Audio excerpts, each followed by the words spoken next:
सद्गुरु कबीर साहब जी का जो सिद्धांत है, और सिद्धांत इसलिए कि इस दुनिया में बहुत सारे मत पंथ संप्रदाय हैं और उनसे कुछ हटके होगा तभी तो अलग स्थापना हुई है। यदि वे लोग जो मानते हैं वही कबीर साहब जी मानते, तब तो फिर उन्हीं के साथ होते। कुछ अलग है, उनसे अलग है।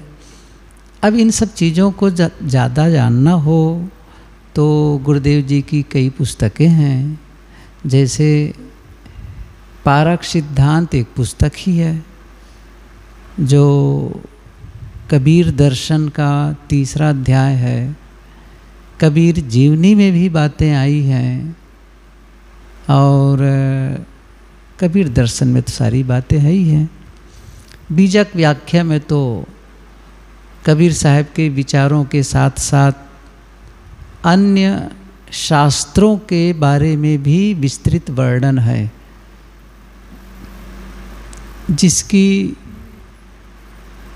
स्थापना सद्गुरु कबीर ने की है। जिन विचारों की या जिन विचारों का उन्होंने को अस्वीकार किया है, तो गुरुदेव जी ने उसे सिद्ध करने के लिए शास्त्रों का उद्धरण दिया है। ऐसा नहीं कि केवल कबीर साहब जी कह रहे हैं देखो ये वेद में भी है, ये उपनिषद में भी है, ये उदाहरण दिए हुए हैं, या अन्य मत पे इस प्रकार की बातें आती हैं। ये भी बीजक व्याख्या में तो और ज़्यादा विस्तार से है। लेकिन यदि कोई थोड़े में समझना चाहे तो पारक सिद्धांत पढ़ लें, तो गुरुदेव जी की कई पुस्तकों में है। यदि कोई कबीर पंथी जीवनचर्या ही पढ़ ले तो बहुत बातें आ जाएं उसमें।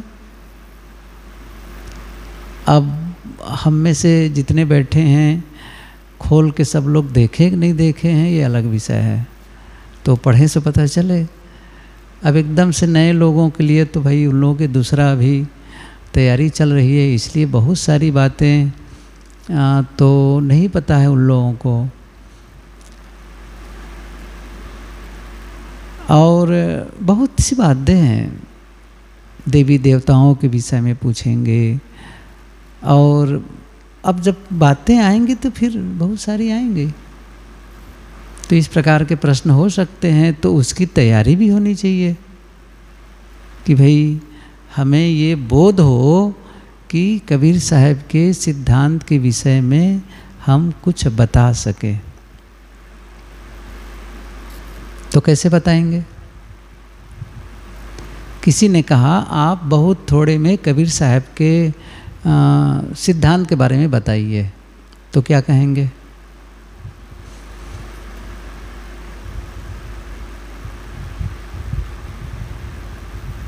मौन रहेंगे? हाँ बोलो।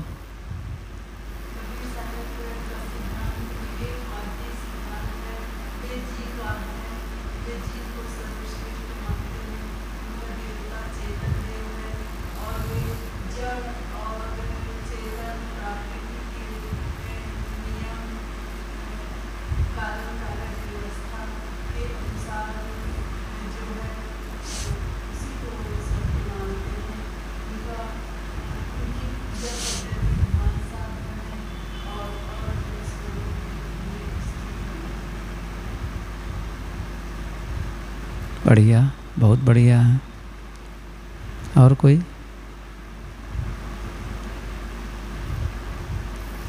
सही बात है। हाँ मनीषा या मंदाकिनी, कोई भी एक हो, आप समझ लीजिए आप कौन है। या नाम भी बदल गया होगा अब तो।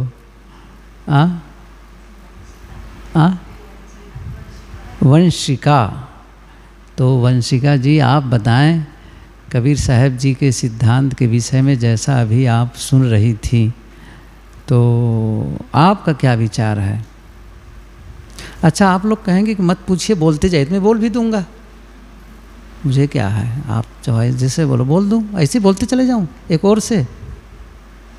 नहीं, होना चाहिए ना थोड़ा एनकाउंटर थोड़ा सा हो, जैसे कि कल चर्चा किए थे ना, अपनी कहे मेरी सुने, सुन मिले कहे होए, यही तो कहा था कबीर साहब, यही तो कहे हैं। नहीं तो एक तरफा वन वे ट्रैफिक हो वन वे, तो ऐसा होगा। लेकिन बताओ तो अच्छा है। देखो इस प्रकार की बातें जब आप समूह में जाएंगे तो जो अकबर रहेगा उनकी जिम्मेदारी हो जाती है। लेकिन कभी कभी ऐसा भी होगा, कई बार तो आप यात्रा में हो तब भी कोई पूछ सकता है, क्योंकि आप एक भिन्न वेशभूषा में हैं।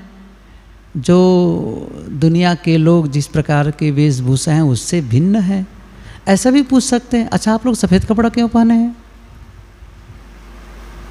पूछ सकते हैं कि नहीं? पूछते भी तो हैं, आप लोग सफ़ेद कपड़ा क्यों पहने हुए हैं, तब क्या कहेंगे? अच्छा चलो उसको छोड़ देते हैं, कबीर साहब के बारे में बताइए। हाँ बोलो वंशिका।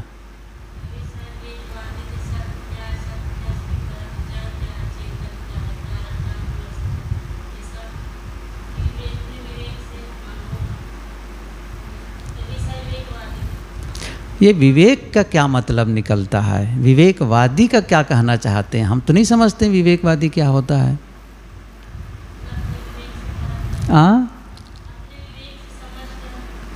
तो जितने लोग परखते हैं अपने विवेक से ही परखते हैं, है कि नहीं?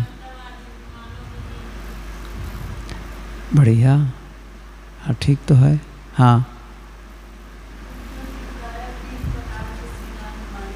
3 प्रकार के सिद्धांत माने जाते हैं। हाँ बताओ।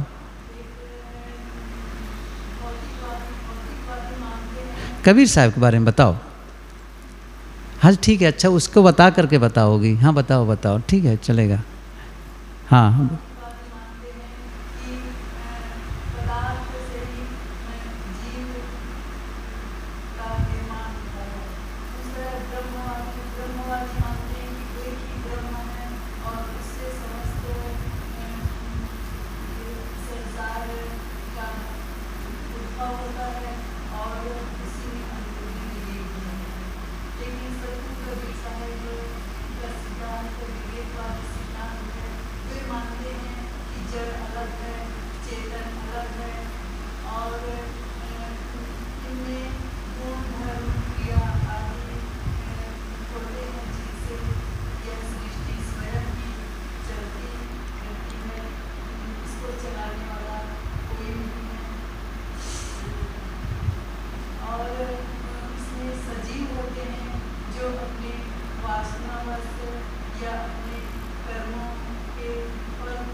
देखो कितना बढ़िया।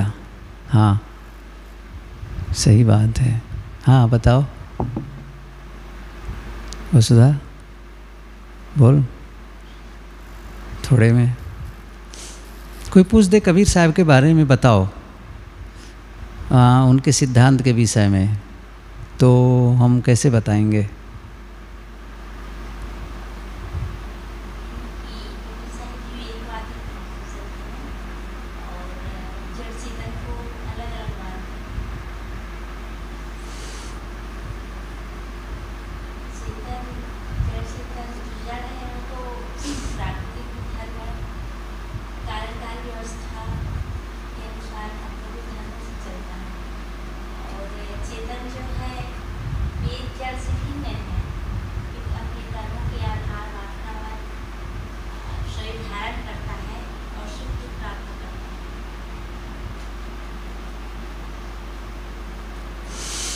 ठीक है। हाँ कुछ बोलना चाहती हैं वो,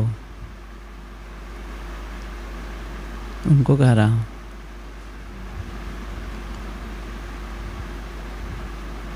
पिंकी कुछ बोलना चाहती हो, उत्सुक हो? हाँ बोलो।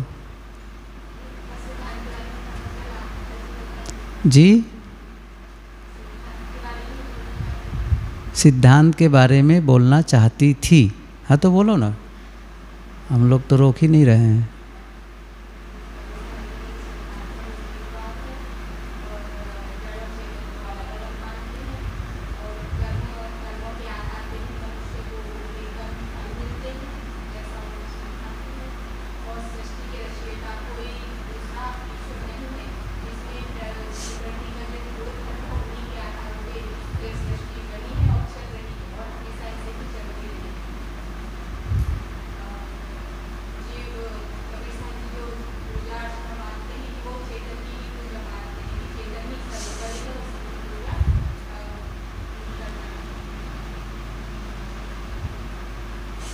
इत्यादि इत्यादि, है ना। आदि आदि। सही कह रहे हैं, ये है। ऐसे ही देखो, जब खंगालोगे ना तो बातें निकलती है। फिर कभी अब क्या होगा, जा कर के झांकेंगे सही में, कैसे बताना चाहिए। ये ज़रूरी है कि हम थोड़ा जाने ज़रूर। कबीर साहब के थोड़ा का पूरा जानना है जानने के लिए, लेकिन थोड़े में कोई बताने के लिए कुछ लोग कुतूहल बस पूछेंगे, बहुत उनको नहीं चाहिए जानकारी, केवल हाँ पूछ देंगे, ऐसा भी होगा। तो हाँ, कुछ लोग तो सचमुच जानना चाहेंगे, हो सकता है। तो उसको थोड़ा सरल ढंग से, और ज़्यादातर तो इन बातों को लेकर के विभेद होता है। कबीर साहब जी ईश्वर मनुष्य के अलावा नहीं मानते। मनुष्य का मतलब यहाँ कहना चाहिए, थोड़ा सा अलग कहना चाहिए, प्राणियों के अलावा। प्राणियों के अलावा किसी प्रकार के ईश्वर की आराधना कबीर साहब जी नहीं करते। उनका आत्मा ही परमात्मा है, जीव ही शिव है। आत्मा के अलावा कोई दूसरा परमात्मा नहीं मानते। ये तो पहली बात है। बिल्कुल इसी, अच्छा इतने मात्र से बहुत बड़ी बात हो गई। ये कोई सामान्य बात नहीं है, लेकिन क्योंकि इससे तो फिर सब कुछ खत्म। जैसे आपने कहा कि सृष्टि के विषय में, तो सृष्टि तो तब चला जब परमात्मा हो, वहाँ ही नहीं। मूलो नास्तिक तो शाखा। तो सृष्टि के संबंध में जो बता रही हो बढ़िया है, सही है कहना। इसको कबीर साहब जी के विचारों के अनुसार ये सृष्टि अनादि है, इसकी शुरुआत हुई नहीं है, ये साहब ने कहा है। और जैसा आप लोगों ने कहा कि जड़ चेतन दोनों अनादि है। जड़ से न चेतन की उत्पत्ति है, न चेतन से जड़ की उत्पत्ति है। दोनों स्वतंत्र है, दोनों के गुण धर्म भिन्न भिन्न हैं, इसलिए एक दूसरे से वो निर्मित नहीं होते। और दोनों सत्य है। सत्य का मतलब जिसकी सत्ता है पहले आज आगे, जिसका अंत नहीं होता वो सत्य है, ये उसका भाव है। लेकिन चेतन जिसे जीव कहते हैं, जीव में ज्ञान की शक्ति है, और इस ज्ञान की शक्ति उसे तत्वों से, जो जड़ तत्व हैं, अचेतन जिसे कहते हैं, पदार्थ हैं, उससे वो भिन्न गुणधर्म वाला है। और वही जानता है कि ये जड़ तत्व हैं, कोई जानने वाला है। मैंने कहीं पढ़ा था एक जगह, विज्ञान और धर्म, इसके बारे में, विज्ञान और धर्म में अंतर क्या है? क्या दोनों एक दूसरे के सहयोगी हैं? विज्ञान है, विज्ञान का अर्थ है पदार्थों में छिपी हुई शक्ति की खोज करना। पदार्थों में छिपी हुई शक्ति की खोज करना और उससे फिर उसका उपयोग करना, नए नए यंत्र इत्यादि बना करके उसका उपयोग करना। लेकिन धर्म का क्या है? धर्म है चेतना में छिपी हुई अंतःशक्ति की खोज करना और उससे उसका जीवन निर्माण में उपयोग करना। तो ये अंतर है। पदार्थ अलग है और पदार्थों का ज्ञाता चेतन अलग है। कोई देवी देवता नहीं है। देवी देवता प्राणियों में है। जितने नर वे देवता और जितनी नारियां वे देवियां हैं। उनकी पूजा क्या है? उपासना क्या है? उनके साथ सुंदर व्यवहार, बस। तो फिर ये बातें कट गई कि आप मूर्ति की पूजा करो, अष्टधातुओं की पूजा करो।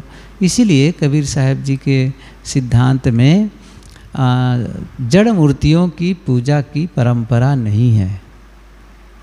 यहाँ चेतन उन्होंने कहा है कि संत महंतो सुमिरो सोई जो काल फास से बाचा होई। तो संतों के लिए, बड़ों के लिए, जो अपने से श्रेष्ठ हैं, उनकी उपासना।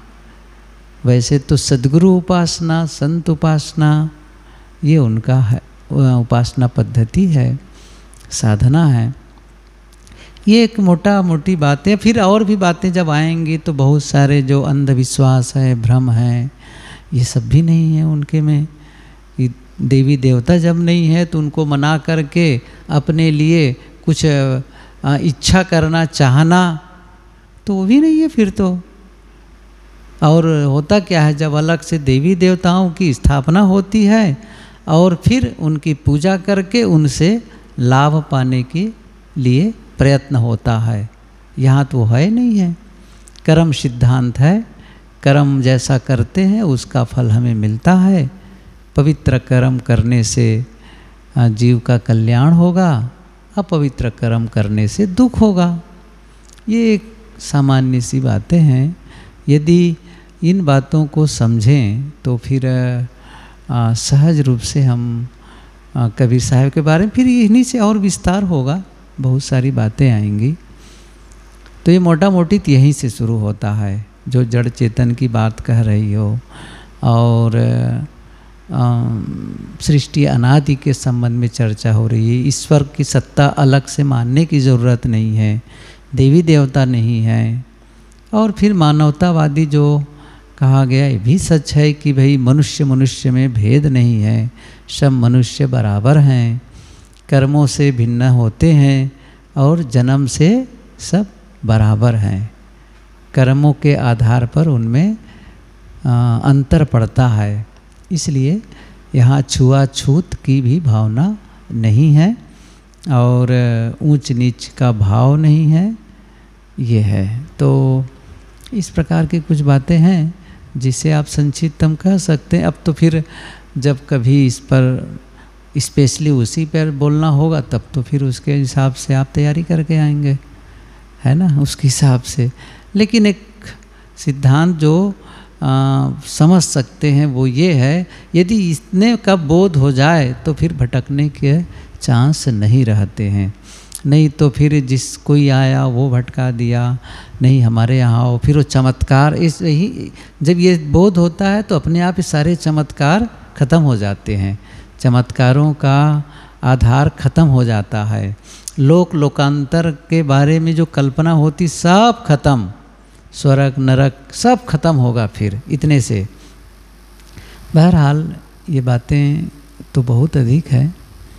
ये मैंने पूछा तो क्या कहा था शुरू में, कोई सिद्धांत के संबंध में प्रश्न हो तो पूछो। तो फिर मुझे ही पूछा गया कि भाई कैसे कैसे प्रश्न कर सकते हैं बताइए। ये सही है। तो प्रश्न तो सामने वाला ही कि भाई मन में जो होगा वही पूछेगा, लेकिन वो इस प्रकार के प्रश्न पूछ सकते हैं। एक जो पूछा करते हैं उसके आधार पर कहते हैं हम लोग। अब तो वहाँ पर जब सचमुच मैदान पर जाओगे तो पता नहीं कैसे कैसी बातें कह दें, तो वो तो भाई आपको अपना बहुत सारे औजार रखने होंगे है ना। गुरुदेव जी कहा करते थे अपने को मारना हो तो थोड़ा छोटा सा चाकू ही बहुत है, लेकिन कोई सामने दुश्मन हो तब तो भाई बहुत अस्त्र शस्त्र की ज़रूरत होती है। तो वही है, अपने को समझना हो तो थोड़े बहुत है, लेकिन अब दूसरों को बताना हो तब तो फिर बहुत सारे ज्ञान की ज़रूरत है। और वो हमारे लिए भी काम करता है। ऐसा थोड़ी है कि वो केवल हमको दूसरों के लिए पढ़ना है। अपने ही सिद्धांत की मजबूती बनती है, स्थिरता बनती है, और उसके आधार पर फिर और प्रगति के अवसर आते हैं। इसलिए ठीक है जानना। ये तो बात हुई कबीर साहब के सिद्धांत।